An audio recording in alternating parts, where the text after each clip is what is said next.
Bismillahirrahmanirrahim. Assalamualaikum warahmatullahi wabarakatuh. Alhamdulillahirabbil alamin. Wassalatu wassalamu ala asrofil anbiya'i wal mursalin sayyidina Muhammadin wa ala alihi wa ashabihi ajma'in. Rabbi israh li sadri wa yassir li amri wahlul 'uqdatam min lisani yafqahu qawli. Amma ba'du. Pertama-tama marilah kita panjatkan rasa puja dan rasa puji syukur kita kepada Allah Subhanahu wa taala yang telah memberikan limpahan rahmat, karunia serta nikmatnya kepada kita semua. Seperti yang kita ketahui, nikmat terbesar yang Allah berikan kepada kita adalah nikmat iman, nikmat Islam, nikmat kesehatan, nikmat keselamatan, sehingga pada saat ini kita masih dalam keadaan sehat walafiat. Salawat serta salam tak lupa kita sanjungkan kepada junjungan kita Nabi besar Nabi Muhammad SAW yang telah membawa kita dari zaman kegelapan ke zaman yang terang benderang seperti sekarang ini. Semoga kita semua mendapatkan syafaatnya di yaumil akhir nanti. Amin amin ya rabbal alamin. Baiklah, pada kesempatan kali ini saya akan menyampaikan mengenai kisah Uwais Al-Qarni, seorang pemuda yang tidak terkenal di bumi, namun ia terkenal di langit dan di antara semua malaikat Allah. Sebagaimana kita ketahui, ibu memiliki posisi yang sangat mulia dalam agama Islam. Dalam hadis yang diriwayatkan oleh Abu Hurairah radhiyallahu anhu, Rasulullah Shallallahu alaihi wasallam pernah ditanya oleh salah seorang sahabat tentang kepada siapa saja dia harus berbakti. Hadis tersebut berbunyi yang artinya, seorang datang kepada Rasulullah Shallallahu alaihi wasallam dan berkata, "Wahai Rasulullah, kepada siapakah aku harus berbakti pertama kali?"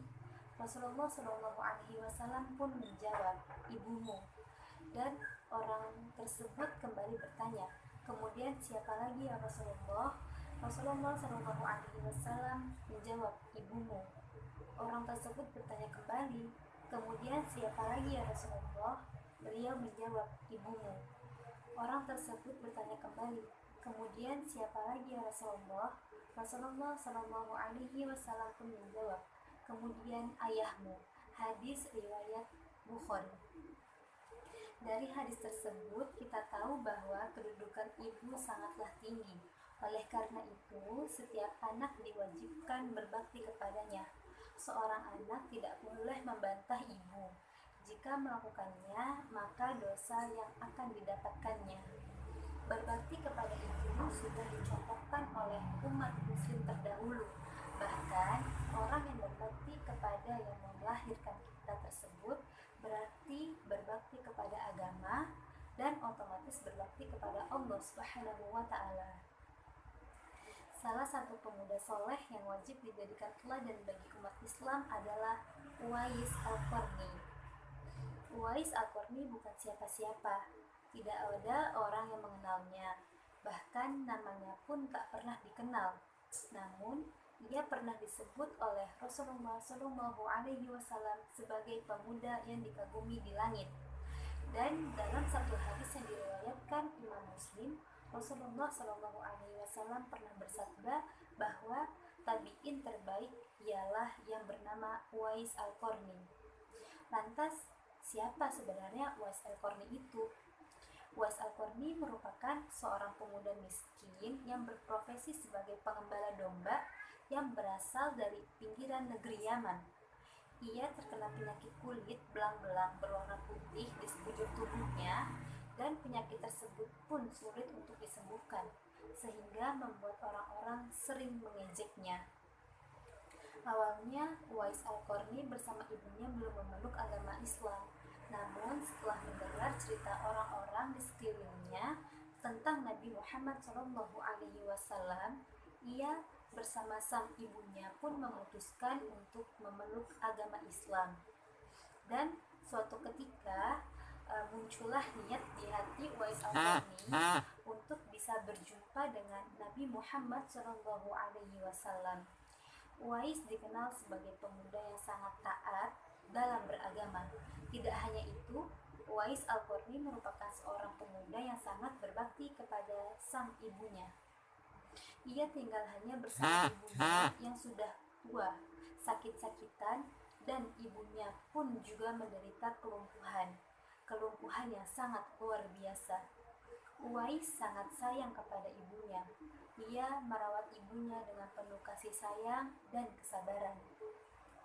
Hingga pada suatu ketika Uwais meminta izin untuk mengunjungi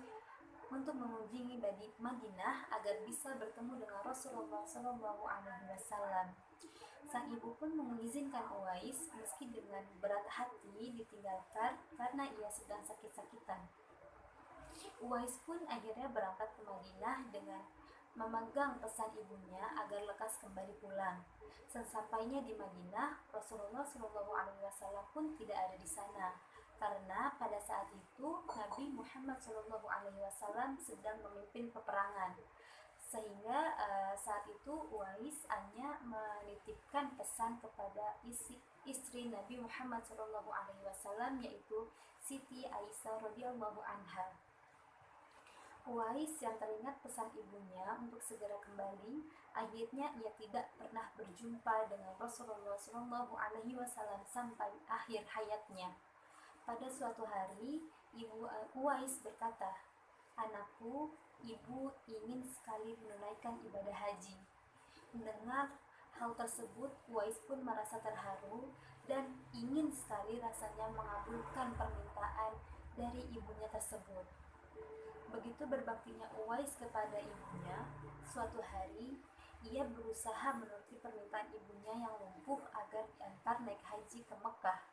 Jelas hal itu sangat berat karena mengingat jarak dari kota Yaman ke kota Mekah sangatlah jauh. Sementara ia seorang pemuda miskin yang tidak memiliki kendaraan.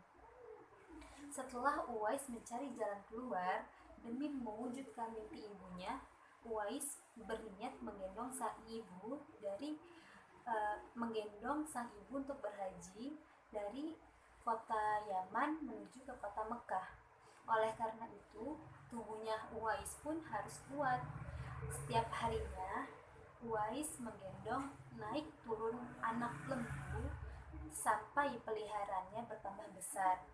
Tingkah aneh Uwais itu pun memicu reaksi orang-orang di sekitarnya yang menganggapnya bahwa dirinya sudah gila. Sebenarnya, apa yang dilakukan Uwais tersebut bukan tanpa alasan. Ia bertekad melatih otot-ototnya agar bisa menggendong ibunya sampai ke kota Mekah.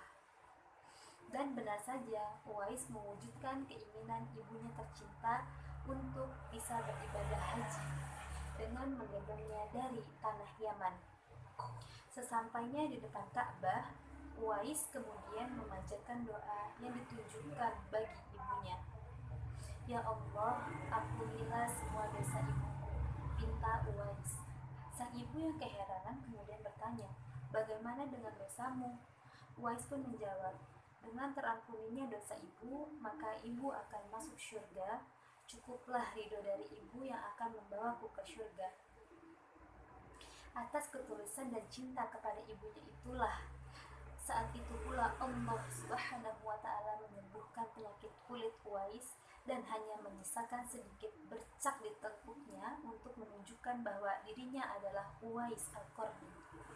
Sebab Ali bin Abi Thalib dan Umar bin Khattab pernah mendapat pesan dari Rasulullah agar mencari Uwais Al-Qarni dengan ciri-ciri sebuah bulatan putih di tengkuknya. Saat itu Rasulullah SAW berpesan kepada kedua sahabatnya itu, "Carilah ia Uwais Al-Qarni dan mintalah kepadanya agar memohon ampun untuk kalian." Hadis riwayat Muslim. Pesan dari Rasulullah SAW tersebut lantaran Uwais adalah sebaik-baik tabi'in yang doanya pasti akan dikabulkan oleh Allah Subhanahu wa Ta'ala. Bahkan di akhir hayatnya, orang-orang di Yaman berebut mengurus jenazahnya mulai dari memandikan, menyolatkan, dan menguburkannya. Ada pula yang mengatakan bahwa orang-orang yang berebut itu adalah malaikat Allah yang turun ke bumi untuk mengurus jenazah Uwais Al-Qarni.